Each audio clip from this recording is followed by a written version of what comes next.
রুজুল ভাই, ধরুন আপনার অনেকগুলো পরিচয়। আপনি একজন চলচ্চিত্র প্রযোজক, আপনি একজন রাজনীতিবিদ, আপনি একজন ব্যবসায়ী, আপনি একজন অভিনেতা, এখন তো আবার আপনি শিল্পী সমিতির সাধারণ সম্পাদকও। কিন্তু সব কিছু মিলিয়ে আপনি নিজে কোন পরিচয়টা বেশি উপভোগ করেন? সাধারণ সম্পাদক আগে ছিলাম, একবার দুইবার সহসভাপতি। পরিচয় শুধু ডিপজল একটা ভালো লোক, ডিপজল যেন ভালো কাজ করতে পারে, সমাজের কিছু কাজ করতে পারে, ফিল্ম ইন্ডাস্ট্রির আশেপাশে যারা আছে তাদের ভালো কাজ করা যায় সেই দিকে, খারাপ কোনো দিকে যেন না যায়। আর বয়সও তো প্রায় মোটামুটি কম হয় নাই। এখন যে কোনো সাইটে গেলে একটু ভালো চিন্তা ভাবনাই করার পরিকল্পনা মাথায় থাকে, খারাপ কোনটাই মাথায় থাকে না। এই জন্যই যেদিকে ভালো হবে সেই দিকেই চিন্তা ভাবনা করার মন মানসিকতা আছে, সেটাই করবো ইনশাল্লাহ। এই যে অভিনেতা হিসাবে আপনি মমতাজুর রহমান আকবরের হাত মানে প্রথম আপনি অভিনেতা হিসেবে আসলেন পর্দায়, আপনি আসলে নায়ক হতে চেয়েছিলেন। নায়ক তো আর ভিলেন কোনো পার্থক্য না, কারণ যে অভিনয় জানে তার সব কিছুই আমি মনে করি পারফেক্ট যদি করতে পারে। অভিনয় কিন্তু আপনার ভিলেন করলে এই হবে, হিরো করলে হবে। যে অভিনয় জানে সবই জানা উচিত এবং সবগুলাই করা ভালো। এক সাইডে থাকাটা ঠিক না আমি মনে করি। তো আপনি যে মানে ধরেন খলনায়কের অভিনয় করলেন বা ভিলেন, যেটা আমরা ভিলেন হিসাবে জানি, আপনার মানে এখানে ব্যাপারটা কি এরকম যে একজন ভিলেনকে মানে পর্দায় মানুষ দেখে যতটা খারাপভাবে নিবে অভিনেতা হিসেবে সেটাই আপনার সার্থকতা? আমি মনে করি যখন যে টাইপের অভিনয় করেছি সেই টাইপের অভিনয় জানি দর্শক পছন্দ করে। আমি যখন এন্টি রোল করেছি, যদি আমাকে দেখে দর্শক যদি স্যান্ডেল ছুঁড়া মারে, একটা গালি দেয়, ওইটাই আমার সার্থকতা। তুই খুব সতী, কিন্তু আমারে ছাড়া তো আর কোনো নাই গতি। আর হিরো হিসাবে যেটা কাজ করি, হ্যাঁ অভিনয়টা ভালো করছে, ডিপজল ভালো কাজ করছে, এইটাই ডিফারেন্স একটাই হয়, একটা ভিলেন আর একটা হিরো। হিরো হলো সাপোর্টিং দর্শকের, আর ভিলেন হলো তাদের এন্টি। দুইটা দুই দ্বারা। তা আমি মনে করি অভিনয় করতে গেলে হিরো আর ভিলেন আমি এটা হিসাব করি না। আমার হিসাব একটাই যে আমি ভালো কাজ করতে চাই, দর্শকের মনে যেন আমি খোরাক হয়ে থাকতে পারি। আমি কি তোকে পকেট মাইরে গেছি? আমার উস্তাদ কস দোষদার কইতে পারস না? না, এখন ধরুন আপনি অভিনয় করেছেন, অভিনয় এখনো করছেন, যেটা আপনি বলছিলেন যে একজন অভিনেতার মূল পরিচয় হচ্ছে অভিনেতা, কোন ক্যারেক্টার করছেন সেটি পরিচয় না। তো সেই জায়গাতেও তারপরেও কিছু কিছু বিষয় আছে না, ল্যান্ডমার্ক হয়ে যায়।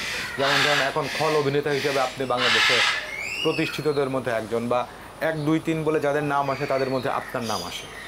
কিন্তু এর আগে ধরুন আপনি যখন করেছেন কিংবা আপনার আগে থেকে করেছেন, এটিএম শামসুজ্জামান একসময়, হুমায়ুন ফরিদি, রাজীব ছিলেন, আপনি আছেন, আপনার পরেও আরও অনেকেই করছে। তো আপনার মূল্যায়ন কি আপনার এই অভিনয়ের এই ঘরানাটা নিয়ে? অ্যাকচুয়ালি আমি ভিলেন থেকে হিরোতে চলে আসছিলাম, এখন আবার কিছু ছবির কাজ আসতে আসে ভিলেন হিসাবে। আমার বোধ হয় আমার নিজেরও একটা ছবিতে আমি কাজ করব, ভিলেন হিসাবে কাজ করব, এন্টি হিরো আর কি। আমার বিশ্বাস এই ক্যারেক্টারগুলো ভালো লাগবে দর্শকের, নতুনত্ব কিছু পাবে আমার বিশ্বাস। তা আমি চাই যে দর্শকের নতুনত্ব কিছু দেওয়া, যেটা হিরো হিসাবে যেটা করা হয়েছে, ভিলেন হিসাবে করা হয়েছে, এখন চাই যে দর্শকদের মনের খোরাক হয়ে থাকার চেষ্টা করছে। আচ্ছা, হ্যাঁ, এটা তো আপনার নিজের কথা বলছে। আমি বলছি মানে এই ঘরানার অর্থাৎ এন্টি হিরোর অভিনয় বাংলাদেশে যারা করেছেন, এখনো করছেন, মানে তাদের সম্পর্কে আপনার মূল্যায়ন? মূল্যায়ন যেন মিশে একটা ভালো পজিশনে আছে ভিলেন হিসাবে।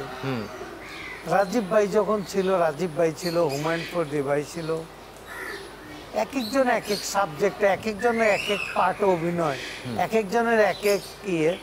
তবে ভিলেন যারা করছে তার মধ্যে মিশা এখনো টিকা আছে, ভালো পজিশন আছে।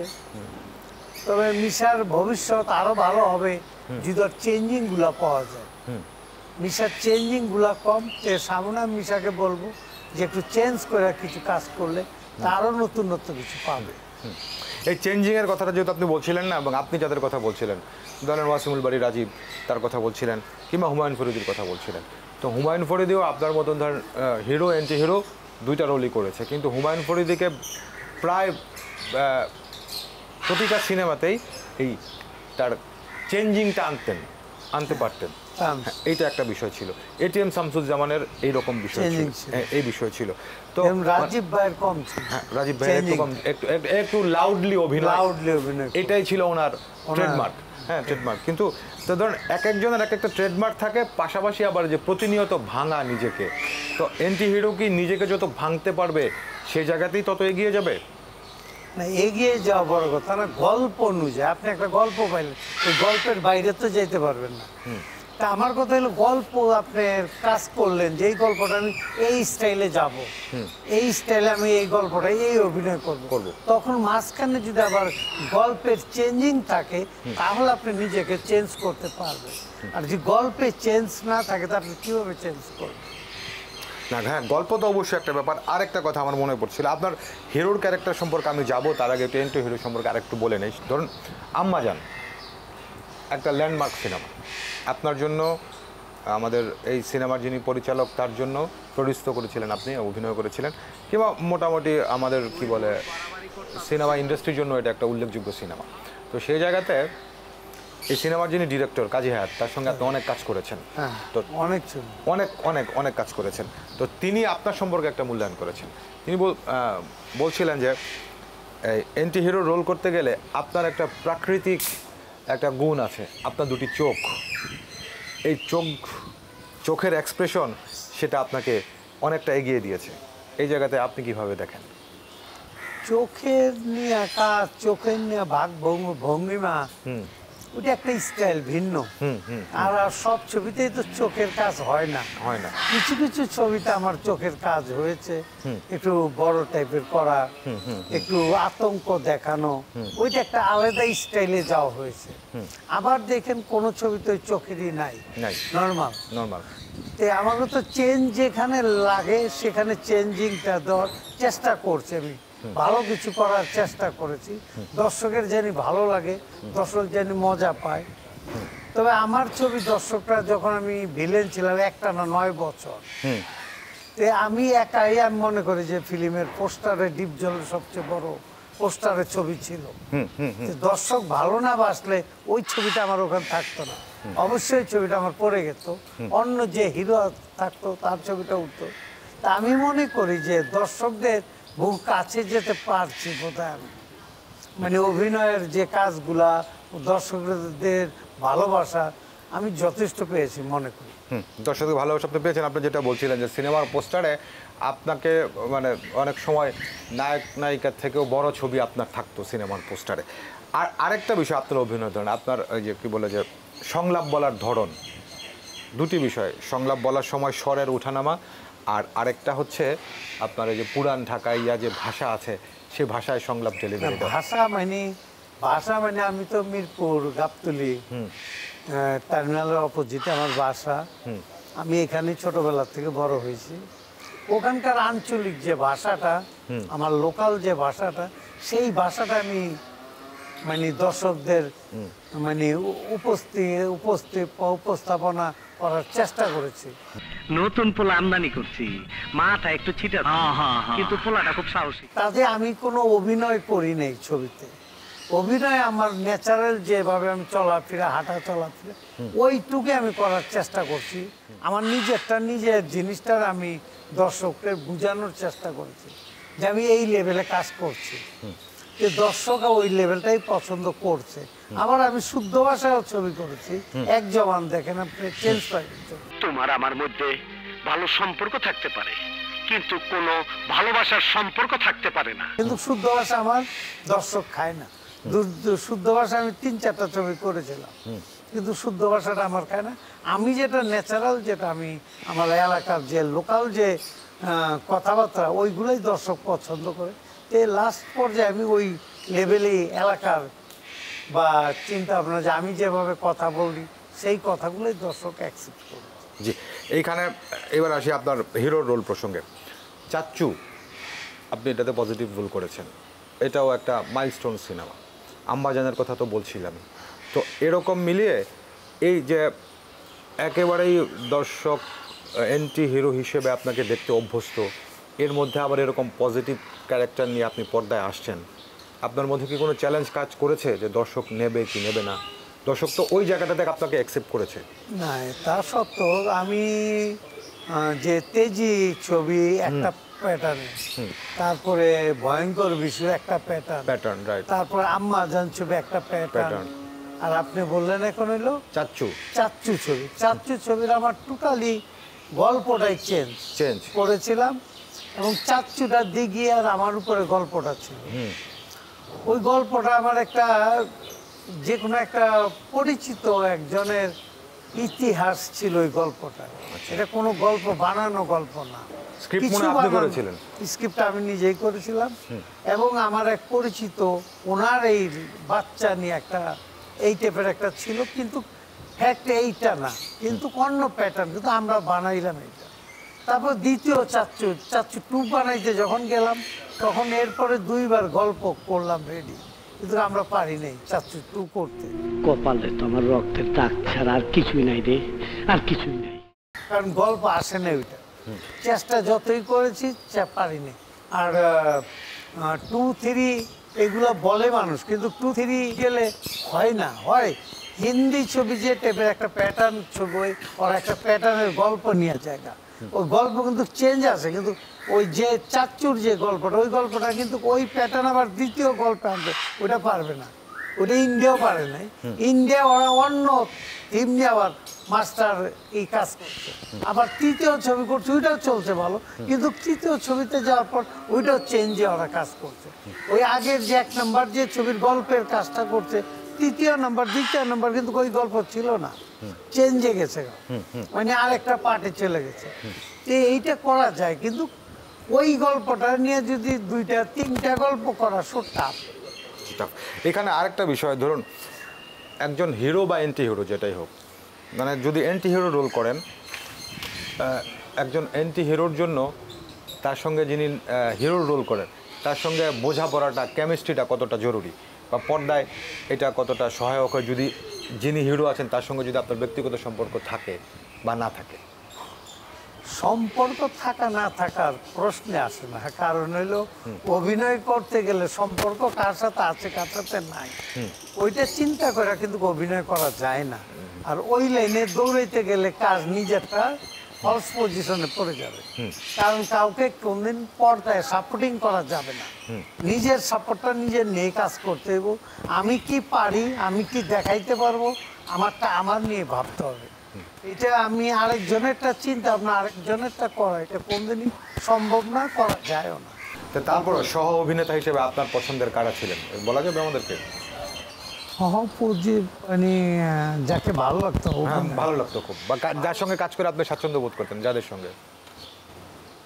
আমি নিজের গল্পকে আগে পছন্দ করতাম, নিজের গল্পকে ভালোবাসতাম। কাউকে নিয়ে ভাবতে গেলে এখানে ভালো কিছু হয় না, ভাবা যায় না যে আপনাকে আমি সাপোর্টিং দিব, আপনার কথা মতন আপনাকে একটু বর দিয়ে আপনি এটা একটু ভালো কিছু করবো, তাতে ভালো কিছু হয় না। না সাপোর্টিং দেয়া না, কিন্তু মানে কাজ করতে গেলে মানে সবার সঙ্গে তো ধরেন একই রকম নিশ্চয়ই না। ও ছিল এক সময় মান্নার সাথে, মান্না মারা যাওয়ার পর আর হয়নি, আর দ্বিতীয় মান্না পাইও না। তারপরে সাকিবও একটা জায়গায় ছিল, সাকিব রে টানছি বহুটাই না একটা জায়গায়, পরে দাঁড়া করে যেমন কোটি টাকার কাবিন, কোটি টাকার কাবিন, কিন্তু সাকিব হিরো তারা কিন্তু ও গল্পের হিরো, কিন্তু রিয়েল ক্যারেক্টার আপনি। বাট বিভিন্ন টাইপ থেকে বিভিন্ন জন লোক ছিল, রাজ্জাক ভাই ছিল, ফারুক মামা ছিল, সুচরিতা ম্যাডাম ছিল, তারপরে ওখানে কোম্পানি উপবিশ্বাসও নতুন হিসাবেও অনেক ভালো করেছিল। তার মধ্যে ওখানে আমিও কাজ করেছিলাম, যতটুকু ভালো লাগছে দর্শকদের জানি না। আরে নতুন বউ হয়েছে, বউরে বরণ করে না, আরে কোটি টাকার কাবিন ছাড়া আমি বউ লয়েছি। এখানে ডিপজল ভাই একটা কথা, মানে জিনিসটা হয়তো আমি জানেন আপনি কিভাবে নেবেন। আপনি যেটা বলছিলেন যে টানা 9 বছর আপনি ইন্ডাস্ট্রিতে টানা কাজ করে গেছেন, এখনো করছেন, কিন্তু ওই 9টা বছর একেবারে শীর্ষে ছিলেন আপনি। ঘুম পাওয়া যেত, হ্যাঁ, আপনার শিডিউল পাওয়াই টাফ ছিল, একের পর এক সিনেমা রিলিজ পাচ্ছিল। আর ওই সময়টাতে ধীরে ধীরে আমাদের সিনেমাতে যেটাকে আমরা বলি অশ্লীলতা বা অশ্লীলতার যুগ, সেটাও আপনার শীর্ষে থাকার সময়টাতেই ঘটেছিল। তো এখন আপনার সমালোচকরা কেউ কেউ বলেন অশ্লীল সিনেমায় অশ্লীলতায় ঢোকার পিছনে আপনারও ভূমিকা আছে। না, আপনি কি বলবেন? অশ্লীল জিনিসটা আমার অশ্লীলের বলতে পারে, আমি ছবিগুলো ভিলেন ছিলাম, গালাগালি করেছিলাম। আমি একটা যেখানে যা লাগতো সেটাই করার চেষ্টা করতাম। ভিলেন বইলা বা অশ্লীল বইলা যেটা উলঙ্গ করা, অমুক করা, ওই টাইপের কোনো কিছু আমার দ্বারা তো হয়নি। আচ্ছা, আপনার দ্বারা কিন্তু ঘটনা হচ্ছে ধর আপনার সংলাপের মধ্যেও অনেক কি বলে যে অশ্লীল শব্দ ছিল, সেটা যেরকম, পাশাপাশি অশ্লীল দৃশ্য আপনাকে দেখা গেছে, এটাও বলেন। আপনি কি বলেন? না, ওই না, আমার সামনে কেউ নেকেট কোনো কিছু করা সম্ভব না, আর আমার পক্ষে ওইটা করা সম্ভব না, কারণ আমি একটা সচেতন মানুষ। জি, বললে ওইটা করা যায় না, আর ওইটা আমি করতে পারি না। ওইটা ক্যামেরায় যারা দর্শক তারা হয়তো বুঝতে পারে নাই, বোঝার বাইরে যে কাজগুলো করছে আমি হয়তো ছিলাম না, আমার হয়তো চুল, আমার উইক, আমার ড্রেস পরা হয়তো কাজ দামি দিয়ে করিয়েছে, হ্যাঁ এটাই ধরেন, অথবা কাটপিস পরে জুড়ে দিয়েছে। কাটপিস পরে। কিন্তু যখন সিনেমাটা দর্শকের কাছে গেল, এরকম একটা ভাবে গেল, এবং সেখানে দর্শক হয়তো দেখে আপনাকেই দেখছে বা মনে করছে যে আপনিই করছেন, তো এই ধরনের সিনেমা যখন বেশ কয়েকটা গেল, আপনি কি আমি প্রতিবাদ? বন্ধ করেছি। হ্যাঁ। বন্ধ করেছি, আমি ছবি ব্যান করাইছি। তারপরে ছবির আমি ওই যায় হল থেকে নামায় ওটা যা যা কাটপিস ছিল সব পিস আমি নিয়ে আসছি। এই যে ডিপজল ভাই, ধরুন আপনি যখন সিনেমায় আসেন তখনও পর্যন্ত সিনেমার বাজার অনেক প্রসারিত ছিল, হ্যাঁ, অনেক অনেক হল ছিল, অনেক অনেক সিনেমা মুক্তি পেত, প্রায় প্রতি সপ্তাহে আমাদের নতুন নতুন সিনেমা আসতো। মানে আমি বলছি শুধুমাত্র ঈদ কিংবা উৎসব কেন্দ্রিক না, অন্যান্য সপ্তাহগুলোতেও সিনেমা আসতো, একাধিক সিনেমা রিলিজ পেত, অনেক হলে যেত। এরপরে আস্তে আস্তে করে আমাদের সিনেমাতে অশ্লীলতা ঢুকলো। এখন কে দায়ী বা এককভাবে কেউ দায়ী কিনা সেটা মূল কথা নয়, মূল কথা হচ্ছে ঢুকলো। তো ঢুকলো তখন যে জিনিসটা হলো দর্শক টানার জন্য বা বাজার ধরার জন্য, তা আলটিমেটলি কি ওটা থেকে আমাদের কোনো লাভ হয়েছিল নাকি ক্ষতি বেশি? ওই টাইমটায় 1-1.5 বছর বা 2 বছর ছিল অশ্লীলের একটা যুগ। জি, ওইটা তাতে আমাদের মানে ভালো কাজ হয়নি। এখন সামনে বিপদ, তাই যন্ত্রটারে গিরিজ মাইরা চকচকা করছি। এরপরে দেখেন ওই যেটা বললাম, কোটি টাকার কাবিন, চাচ্চু, পিতার আসন, দাদিমা, এরপরে কিন্তু চেঞ্জ চলে গেল, তখন অশ্লীল চলে গেল। তোবা তোবা, আমার কাছে দিবা কেন? যার হিসাব সেই লইব। একটা আমি 5টা ছবি রিলিজ করেছি, না 7টা ছবি রিলিজ করেছিলাম, 7টা ছবি সুপারহিট, একটা ছবির মধ্যে একটু খারাপ গেছিল, পিতার আসনটা, আমি ওইটার ক্যাশ ক্যাপিটাল ফেরত পাইনি, ওইটা একটু লস হয়েছিল। এর মধ্যে 6টা ছবি আমার সুপার হিট আর চেঞ্জ হইলো, এবং ছবিও ভালো পর্যায়ে আসলো। ওই 2 বছর যতটুকু খারাপ ছিল, 2 বছর পর যখন চেঞ্জ দেওয়া হইলো, ছবি ভালো ছবি চলে, ওইটা প্রমাণ করা হয়েছে যে ভালো ছবি চলে। যে ভালো ছবি চলে, সবসময় চলে। কিন্তু এখন আজকে আমাদের যে সিনেমার ইন্ডাস্ট্রি, দর্শকের দিক থেকে, অভিনেতা অভিনেত্রীর দিক থেকে, প্রযোজক পরিচালক, সব দিক মিলিয়ে এটা আপনার জায়গায় কি মানে সন্তোষজনক অবস্থায় আছি আমরা? এখন তো ছবি হচ্ছে না, সবচেয়ে বড় কথা। এখন ছবির গল্প কেউ যাচ্ছে না, এখন যাচ্ছে একটা ধাঁচে, একটা লাইনে চলে যাচ্ছে গল্পগুলার কোনো চেঞ্জ পাওয়া যাচ্ছে না, কিন্তু চেঞ্জ নাই। গল্প কি রোমান্টিক ভালোবাসা, এই এক লাইনের গল্প। এখন গল্প কিন্তু অনেক টাইপের চেঞ্জ থাকে, ওই চেঞ্জটা এখন নাই, না থাকে যার জন্য ভালো কিছু গল্প হচ্ছে না, দর্শক আলাদা কিছু চাচ্ছে, আলাদা কিছু হচ্ছে। এই জন্যই বলছি, দর্শক যে প্যাটার্নের গল্প চাচ্ছে বা যে প্যাটার্নের গল্প দেখতে চাচ্ছে, ওই প্যাটার্নের গল্প হচ্ছে এখন, বানাচ্ছে দর্শক, মানে যারা প্রডিউসার তারা চেষ্টা করছে ভালো কিছু করার। তো আমার মনে হয় আগামী টাইম লাগবে কিছুদিন, কারণ ইন্ডিয়ান ছবি আবার ঢুকে গেছে আমাদের মাঝে। ইন্ডিয়ান ছবি আসাতে আমাদের বাজারটা একটু খারাপ হয়েছে। হ্যাঁ, ইন্ডিয়ান বাংলা ছবি যত আসুক আমাদের অসুবিধা নেই, কিন্তু হিন্দি ছবিটা আসলে আমাদের বাজারের জন্য অনেক খারাপ। তার মধ্যে হিন্দি ছবি আইসব কিন্তু ভালো একটা চলে না, একটা ছবি বোধহয় ভালো চলছিল, আর বাকি যা আসছে হিন্দি ওইগুলো ভালো চলে না। এখানে ধরুন আপনি বাজার খারাপ বলছেন, আবার যদি ধরেন ডিপজল ভাই বিষয়টা এইভাবে করে দেখি, ধরুন হিন্দি সিনেমাটা এখন হয়তো বাংলাদেশের দর্শক, পানি খাই হ্যাঁ জি শিওর, বাংলাদেশের দর্শক হলে গিয়ে দেখছে না, অর্থাৎ ঢাকার বা বাংলাদেশের কোনো হলে গিয়ে দেখছে না, কিন্তু সে তো কোথাও না কোথাও দেখে ফেলছে। আর আমাদের যে হলগুলোতে ধরুন দেশের নতুন সিনেমা আসছে না, সিনেমা হল মালিকরা বলছেন যে তারা ঢুকছেন, তো তারা কিছু হিন্দি সিনেমা চালিয়ে দর্শককে হলমুখী করতে পারছে অন্তত পক্ষে। এভাবেও কি দেখা যায় বিষয়টা? এই না না না, হলমুখী করতে পারছে কিনা জানি না আমি, এটা হল মালিক বলতে পারবে। যেটা আপনি সিনে কমপ্লেক্স বলবেন, সিনে কমপ্লেক্সে এমনি মানুষ সময় কাটাতে চায় আমি মনে করি। কেন সিনে কমপ্লেক্স গুলাই আমি মনে করি যে ছবি দেখতে যায় না ওনারা যাইলো সময় কাটাতে, প্রেমিক প্রেমিকা সময় কাটাতে যাচ্ছে, 2.5 ঘন্টা নিয়ে মেয়েটার আটকায় দিল, ছেলেটারা কেউ আটকা দিচ্ছে, ছেলেটাকে আটকা রাখছে, এইরকম 2.5 ঘন্টা সিনেমা হলটার মধ্যে আটকা রাখা হচ্ছে আমি মনে করি।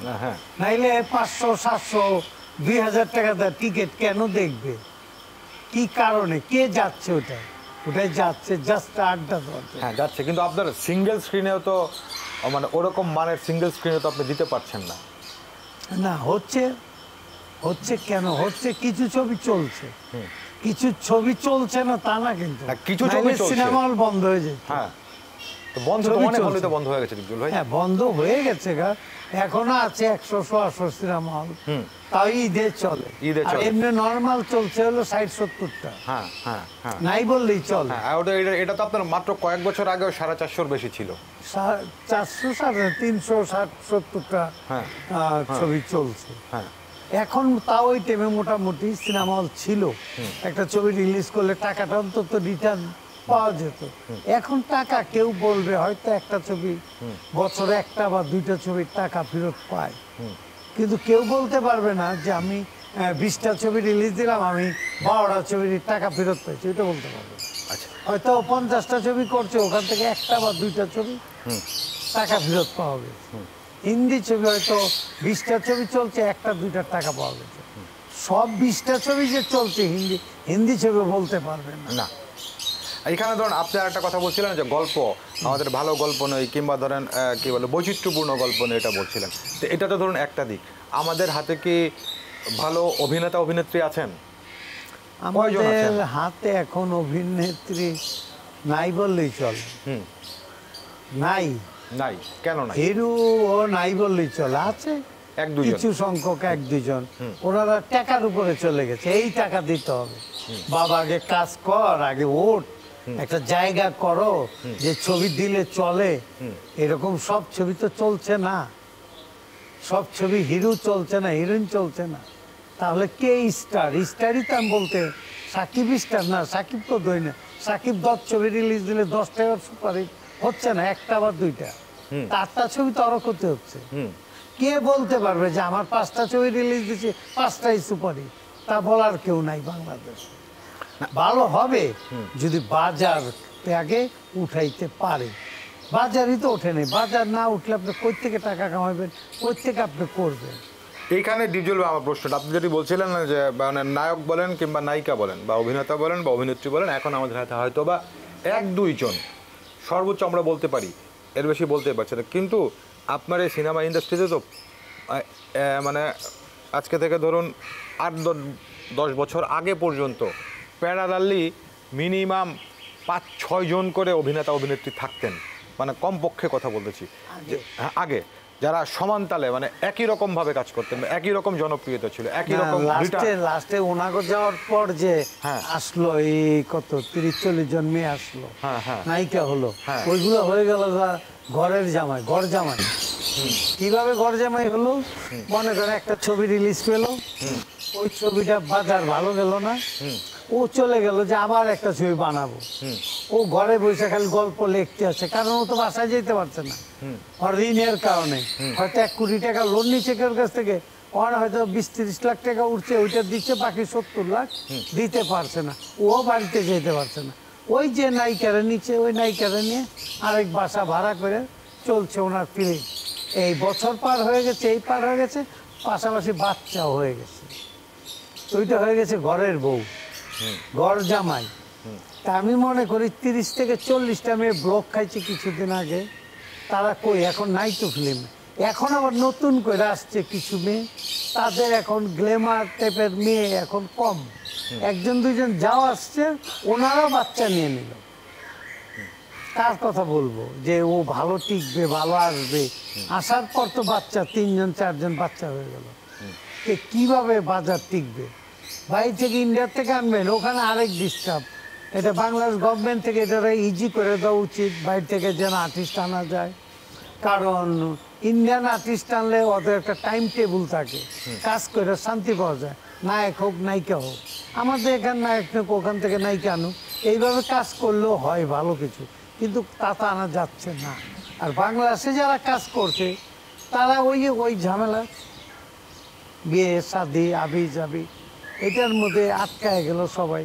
তো ভালো ভালো 4-5টা মেয়ে তো যারা মোটামুটি ভালো হিট ছিল, তার তো এখন নাই বললেই চলে। কিভাবে ফিল্ম বাঁচাবেন আর কিভাবে হিরো ধরবেন?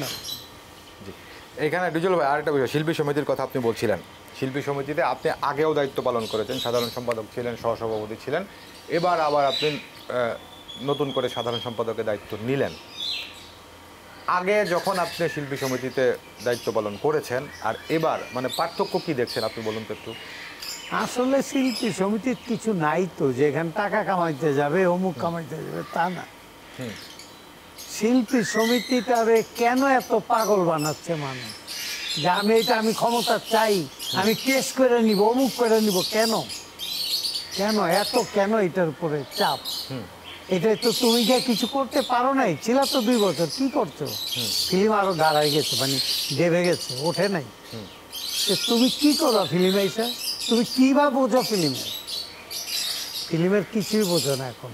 ফিল্ম বোঝা সোটা, খালি টাকা দিলাম, এই করলাম ওই করলাম, কিছু করলাম, ওটা তো হবে না। ছবি বানাতে হবে, নিজে বানান, 5-7টা ছবি 10টা ছবি বানান, টাকা তো আছে। তেমনি আপনি নির্বাচন করলে তো খরচ করতে আসেন 3-4 কোটি টাকা, সে ফিল্ম বানান, ওই জায়গায় 3-4 কোটি টাকা না দিয়ে 4 কোটি টাকা ছবি বানান, ওইটা ছবিও ফিল্মও বাঁচবে, ঘরও বাঁচবে, আপনিও বাঁচবে, আপনিও টাকা পাবেন।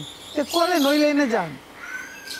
আমাকে বলবেন, আমি তো গত টাইমে আমিও তো 5টা ছবি, আর আমার আগের দিন 7টা ছবি আমি রেডি কমপ্লিট, আমি 4টা ছবি রিলিজ দিলাম, 3টা ছবি এখনো হাতে আছে, সেন্সার করা, সেন্সার ছাড়া না, সেন্সার করা।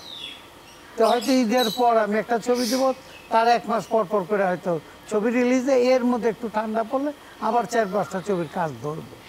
তা আমার কথা হলো, এইটা নিয়ে মারামারি ঝগড়াঝাটি, এটা পাবলিককে তামসানা দেখায়া পাবলিকের ভালো কিভাবে রাখা যায়, পাবলিককে কিভাবে বুঝান যায় যে আমরা চেঞ্জে যাচ্ছি, ওইটা ভালো কিছু করো।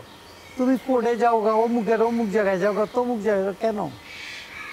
আর মানুষ কোর্ট বোঝে না, তুমি একলাই কোর্ট বোঝো। এটা কোর্টের কেস কামাই আবি যাবি, কেন? 2 বছর ধৈর্য ধরে, মনে করো আমি জোর করে গেছি, আমি জোর করার লোক না, কেন জোর করে যাবো? তুমি তো মালা পরায় দিয়ে গেলা, তুমি সব করে দিয়ে গেলা, 1 মাস পর তোমার হুশ এলো যে আমি বোধহয় ভুল করছি, আমি বোধহয় ছেড়ে গেলাম, রাত্রে ঘুম আসে না। এইগুলা কি? এইগুলা ভালো কিছু না।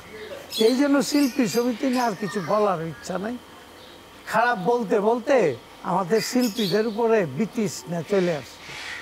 আমিও চাই যে আমি আরো ভালো লাগে না, আমারও মন চাই একবার যে ফিল্ম সব ছেড়ে দিয়ে আমি আমার রাস্তায় থাকি। কারণ ফিল্ম করে আমার তো খাইতে হয় না, আমার তো ব্যবসা বাণিজ্য অনেক আছে, অনেক টাইপের ব্যবসা। ওই এক ফিল্মটা তো আমি কিছু করার মন মানসিকতা নাই। ফিল্মটা ইন্ডাস্ট্রিটা যেন একটু আপ থাকে, একটু দর্শক থাকে, এইটার জন্য ফিল্মটা ভালো কিছু করার জন্য এইটা আমার কিছু ভালো হয় হবে, না হলে আমি আমার রাস্তায়, তোমরা থাকো, দেখি কী করতে পারবে। তো এখন ধরুন এই লাস্ট যে ইলেকশনটা গেল, যেটাতে আপনি সাধারণ সম্পাদক নির্বাচিত হলেন, আর এর আগের ইলেকশনটা যেটা গেল, তখন থেকে আমরা দেখছি শিল্পী সমিতি নির্বাচন নিয়ে মামলা মোকদ্দমা আদালত পর্যন্ত দৌড়ানো। এর আগে তো শিল্পী সমিতি নির্বাচন নিয়ে এরকম দেখা যায়নি, এক। আর দ্বিতীয় কথা হচ্ছে, এর আগে চলচ্চিত্র শিল্পী সমিতি নির্বাচনটা চলচ্চিত্র শিল্পীদের মধ্যেই সীমাবদ্ধ ছিল। দেশের মানুষ হয়তো জানতেন যে চলচ্চিত্র শিল্পী সমিতি নির্বাচন হয়েছে, অমুক সভাপতি, অমুক সেক্রেটারি হয়েছেন, অন্যান্য পদে এসেছেন। কিন্তু এখন এই নির্বাচনটা একেবারে দেশের অনেক মানুষের কাছে আলোচনার বিষয় হয়ে গেছে, এবং যারা এই সমিতির সদস্য তারাই এটাকে এই পর্যায়ে নিয়ে গেলেন। কেন?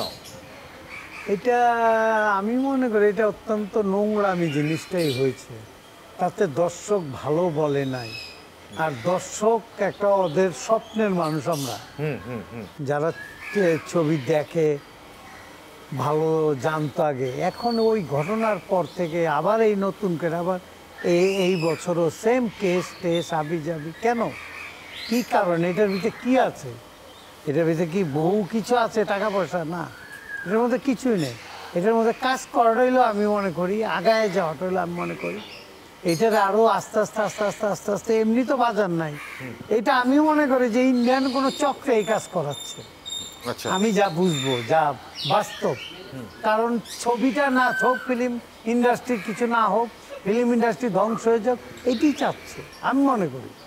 এটাই পাইছি আমি যে দুইটা আমি, নাইলে কেন এই অস্থিরতা, কেন 1 মাস ভালো চলছে এই বইটা আমি সব করে আবার কেস 1 মাস পর হয়েছে, ওনার কোন মাথায় কি লাগছে বা কেউ বলছে, এটা যে কেউ একটা লোক এটা করাচ্ছে ঝামেলাগুলা, গতবারও সেম এইবার সেম, এই একটা লোক, তার একটা সিনেমা হল আছে মিরপুরেই, এই লোকটার এই মাঝখানে এই চুলকানি যা আছে এই একটা লোক, অন্য কেউ না। ফিল্ম ইন্ডাস্ট্রিতে কীভাবে ঝামেলা, খালি আমগো এই শিল্পী সমিতি না, যে কোনো সমিতি, সব সমিতি, প্রযোজক সমিতি বন্ধ করেছে ওই লোকটাই, একটা লোকই ফিল্ম ইন্ডাস্ট্রিতে ধ্বংস করা ছাড়া যা আছে ওই লোকটাই কাজ করছে। কেন? তো এটা ঠিক না। আমি মনে করি বাংলাদেশ প্রশাসন আছে, বাংলাদেশ গভর্নমেন্ট আছে, এই যে ফিল্ম ইন্ডাস্ট্রিটা ধ্বংস হয়ে যাচ্ছে, কেউ নজরে একটু পড়ে না যে কেন এটা করছে? এত মার্ডার হয়, এত কি লোক ধরছে খারাপ পথে, ওই টাকা মেরে নিয়ে যাচ্ছে, অমুক করছে তমুক করছে, এত পুলিশে কাজ করছে, তা আমাকে এখানে এসে একটু কাজ করে দিতে পারে না? অবশ্যই পারে। কে এইটা ভাঙছে, কে কোনটা করছে, সিআইডি, এসবি, ডিজিএফ, কে নাই বাংলাদেশে? র্যাব ট্যাব কে নাই? সবাই আছে। তা আমাদের যে ফিল্মের ইন্ডাস্ট্রিটা যে ধ্বংসের পথে যাচ্ছে, একটাবার কি এটা ফিরানো যায় না? তথ্য মন্ত্রণালয় আছে না আমাদের, তথ্য মন্ত্রণালয়ের আন্ডার থেকে কি এটা বলা যায় না যে এটা দেখো এটা কি হচ্ছে? আর এটা তো 2-1 দিনের ঘটনা, আজকে প্রায় 2 বছর গেল, আবার চলছে আরো 2 বছর নতুন কমিটি, এখানে এসে হুড়াহুড়ি কেন? তা আমি মনে করি যে প্রশাসন এবং গভর্নমেন্ট আগে যদি ভালো চাই তাহলে ফিল্ম ইন্ডাস্ট্রি ভালো হবে, নাহলে আদার্স আমার মনে হয় না এটা আমার পক্ষে সম্ভব না। কারণ এই যে কেসটা আবার এই কইরা টইরা, এইবারও তো আমার এই কেসের মধ্যে প্রায় 13-14-15 লাখ টাকার উপরে গেল। কেন যাবে টাকা? কি কারণে? কোর্ট তো আপনার হাইকোর্ট, সুপ্রিম কোর্ট, এই কোর্ট গেলে তো 1-2টা কেস দেওয়া হয় না, তার মধ্যে মনে করেন যে এটা পিছে ব্যাকগ্রাউন্ডে কাজ করে অনেক লোক, এই কাজগুলো বন্ধ করা উচিত।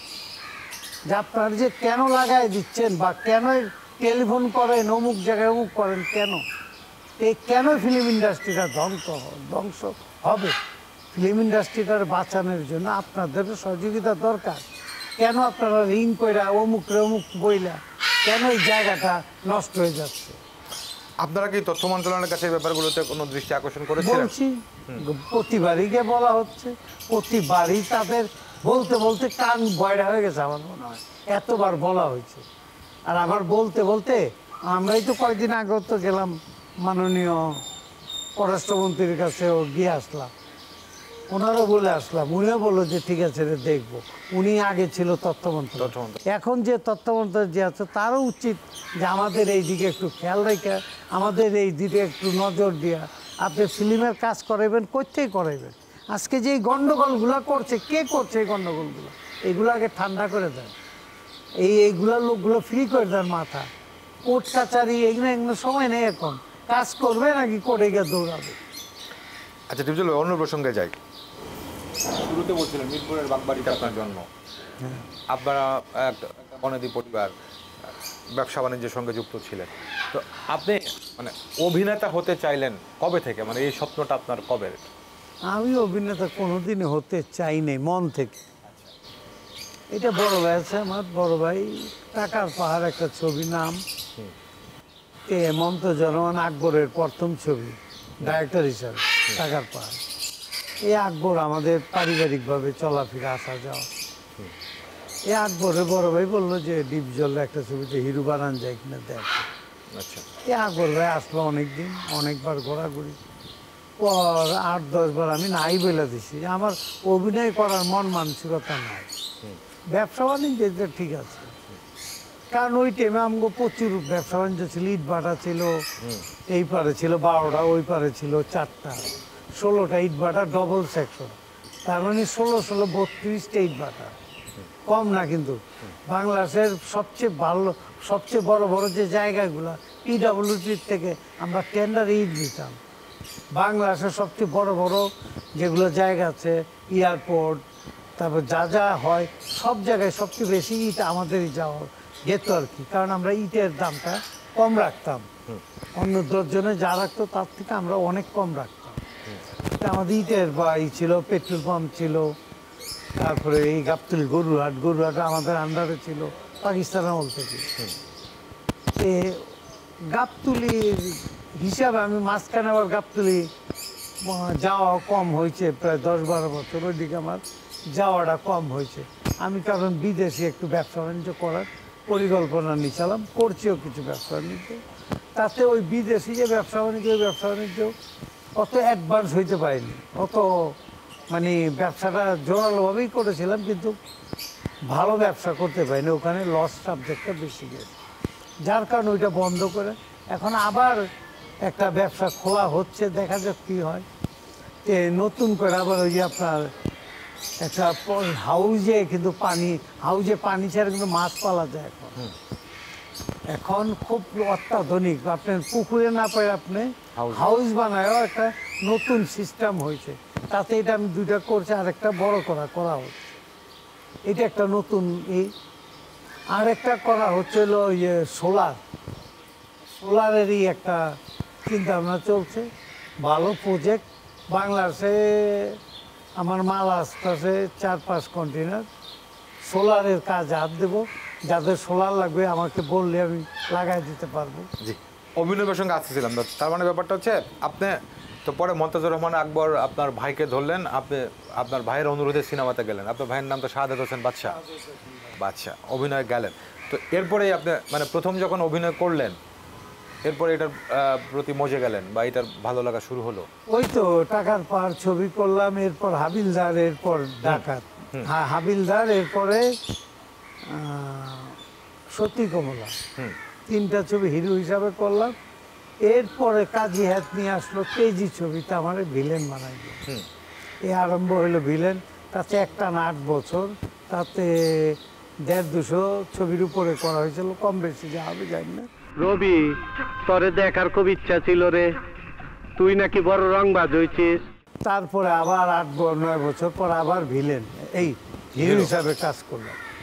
হিরো হিসাবে প্রথম করলাম হলো কোটি টাকার কাবিন, তা পিতার আসন, চাচ্চু, দাদিমা, 4বার, এরপরে 4বার চেঞ্জের পর আবার এই হিরো হিসাবে রইল। এরপরে আপনি রাজনীতিতে জড়ালেন কবে? আপনি 1994 সালে 9 নম্বর ওয়ার্ডের কাউন্সিলর ছিলেন। আমি কমিশনার ছিলাম 3বার বোধহয়। হ্যাঁ, প্রথম তো 1994-তে। খেয়াল নাই।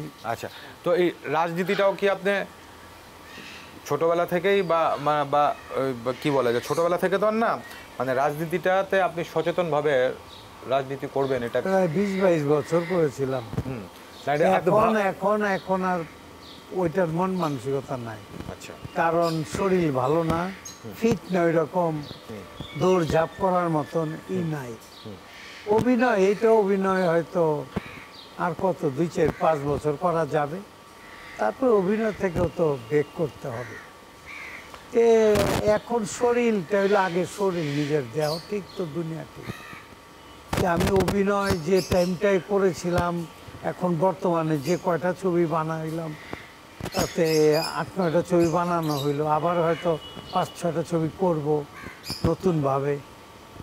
পরিকল্পনা যাই হোক, এলাকায় বসা হচ্ছে, কারণ বয়স যখন আপনার লাস্ট পর্যায়ে আসে তখন কিন্তু বাড়ির দিকেই ছুটে যায়। এইখানে আমার একটা কথা মনে পড়লো দীপজল ভাই, ধরুন আপনি মিরপুরের বাগবাড়িতে আপনার জন্ম, তা আপনি যখন একেবারে ক্যারিয়ারের উপর, আপনি কি মিরপুর ছেড়ে গিয়েছিলেন নাকি মিরপুরেই আছেন সবসময়? আমি মহাখালী ডিওএইচএসে থাকি। আচ্ছা, মহাখালী ডিওএইচএসে থাকি আমি। মাঝখানে এখান থেকে চলে গেছিলাম ওখানে, আচ্ছা আবার এখানে আসা হচ্ছে, হয়তো ঈদেই চলে আসবো। আচ্ছা, এই কুরবানির থেকে হয়তো এখানে থাকার পরিকল্পনা। মানে আবার নিজের গ্রামে ফিরে আসছে, বা গ্রাম তো না, মানে শিকড়ে ফিরে নিজের বাড়িতেই চলে আসবো। নিজের বাড়িতে। এমনিতে আপনার পরিবার নেই, পরিবারে কে কে আছেন? পরিবারে আমরা 3 ভাই 4 বোন আছি, ভালোই। যে যেখানে আছে ভালো আছে। আমাদের মধ্যে এখনো কোনো কন্দল ঝগড়াঝাটি হয়নি, যে ব্যবসা বাণিজ্য কোনো জায়গা জমি নিয়ে ঝগড়াঝাটি আজকে পর্যন্ত হয়নি। আছি মিলাজিলা, যে যেভাবে চলে আমরা ওইভাবে মিলাজিলে আছি। আপনার ছেলে মেয়ে কয়জন? আমার ছেলে 3 ছেলে 1 মেয়ে। আচ্ছা, মেয়ে বিয়ে দিচ্ছি, ছেলে একটা বিয়ে করাইছে, আরেকটা ছেলে বিয়ে করাচ্ছে। ছেলে মেয়েরা কেউ কি ফিল্ম ইন্ডাস্ট্রি নিয়ে কিছু ভাবে, কিছু বলে? আর ওনাদের কোনো আগ্রহ নেই কারো? ওদের আগ্রহ নাই, ওরা যে যেটা ব্যবসা করছে, যার যেটা ভালো লাগছে করছে। আপনি আপনি চেয়েছিলেন যে আপনার পরিবার মানে আপনাদের পরিবার থেকে আপনি তো প্রথম ফিল্ম ইন্ডাস্ট্রিতে গেলেন। আমার মেয়ের আমি ডাইরেক্টর বানাইতে চেয়েছিলাম। আচ্ছা। আমার মেয়ের আমি লন্ডনে পড়াশোনা করে আসছে, আচ্ছা লন্ডনেও পড়াশোনা শেষ করেও আসছে বাংলাদেশে।